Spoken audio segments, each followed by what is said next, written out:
ইহা ধ্বংস তাদের জন্য যারা এই আয়াত তেলাওয়াত করে কিন্তু এই আয়াত নিয়ে চিন্তা করে না, গবেষণা করে না। এবং কোরআনের বিভিন্ন আয়াতে আল্লাহ তাআলা বিশ্বনবীকে বলেছেন, নবী হে, আপনি আপনার উম্মতদেরকে নবীদের ঘটনা শোনান। কোরআনের 3 ভাগের 1 ভাগ হচ্ছে ঘটনা। পুরো কোরআনের 3 ভাগের 1 ভাগ কি? ঘটনা, স্টোরি টেলিং। কারণ গল্প মানুষের মনে দাগ কাটে। আল্লাহ তাআলা বলেছেন, ফাকুসুসিল কসাসা লাআল্লাহুম ইয়াতাফাক্কারুন। নবী হে, আপনি তাদেরকে কিচ্ছা শোনান, ঘটনা শোনান, নবীদের কাহিনী শোনান। লাআল্লাহুম ইয়াতাফাক্কারুন, যাতে করে তারা ক্রিটিক্যাল থিংকিং করে। তারা লূত আলাইহিস সালামের কওমের ঘটনা যখন শুনে যে আল্লাহ তাআলা আপসাইড ডাউন করে দিয়েছিলেন, তারা যখন কওমে আদের ঘটনা শুনে, কওমে সামুদের ঘটনা শুনে, তারা যেন চিন্তাশীল হয়। এবং বিশ্বনবীর সাহাবী আবু দারদা রাদিয়াল্লাহু তাআলা আনহু, উনি বলতেন, তাফাক্কুরু সাআতিন খায়রুন মিন কিয়ামি লাইলা। 1 ঘন্টা কেউ যদি আল্লাহর সৃষ্টি নিয়ে চিন্তা করে, সেটা সারা রাত তাহাজ্জুদের সালাত অফার করার চেয়ে উত্তম।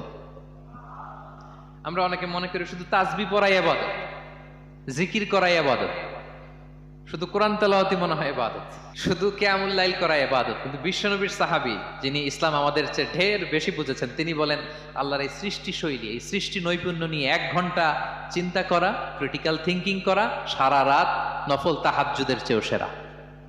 তো এই যে যারা কনভার্টেড মুসলিম হয়, এরা কিন্তু অনেক চিন্তা ফিকির করে, নিজের সাথে নিজে বোঝাপড়া করে, ক্রিটিক্যাল থিংকিং করে, তাদের অ্যানালজি কাজে লাগিয়ে, আল্লাহর দেয়া ব্রেনকে কাজে লাগিয়ে এরপরে শাহাদা পাঠ করে। এমনি এমনি না।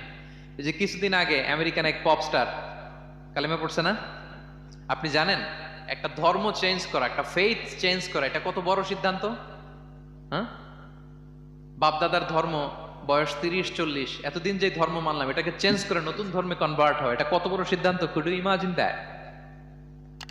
It's not a joke. নিজের সাথে নিজের অনেক বোঝাপড়া করতে হয়, তারা এই ক্রিটিক্যাল থিংকিং করে।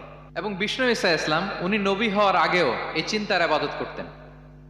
তিনি হেরা গুহায় চলে যেতেন, কাবা থেকে 6 কিলোমিটার উত্তরে, 634 মিটার উঁচু, যা বলে নূরের উপরে একটা কেইভ আছে, গুহা, এটার নাম হচ্ছে গারে হেরা।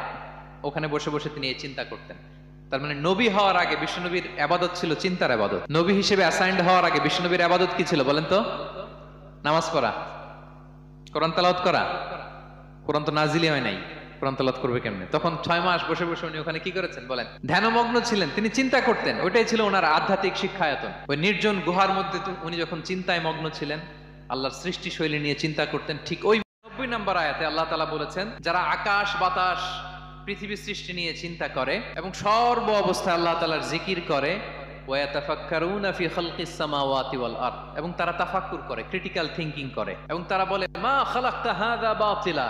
হে আল্লাহ, তুমি অনর্থক কিছু সৃষ্টি করো নাই। মনে রাখবেন, এই পৃথিবীতে আল্লাহ তাআলা অনর্থক কোনো কিছু সৃষ্টি করে নাই। করেছে? যেটাই সৃষ্টি করেছে, এটা এর মধ্যে মানব কল্যাণ আছে না নাই? আল্লাহ তাআলা আমাদের জন্য কল্যাণ রেখেছেন। এবং এই আয়াত যখন নাজিল হল, বিষ্ণু ঈসা ইসলাম বললেন, ওয়াইলুন লিমান কারাআহা ওয়া লাম ইয়াতাফাক্কার ফিহা। ধ্বংস তাদের জন্য যারা এই আয়াত তেলাওয়াত করে কিন্তু এই আয়াত নিয়ে চিন্তা করে না, গবেষণা করে না। এবং কোরআনের বিভিন্ন আয়াতে আল্লাহ তাআলা বিশ্বনবীকে বলেছেন, নবী হে, আপনি আপনার উম্মতদেরকে নবীদের ঘটনা শোনান। কোরআনের 3 ভাগের 1 ভাগ হচ্ছে ঘটনা। পুরো কোরআনের 3 ভাগের 1 ভাগ কি? ঘটনা, স্টোরি টেলিং। কারণ গল্প মানুষের মনে দাগ কাটে। Nasir's creation. Like, comment and share the video.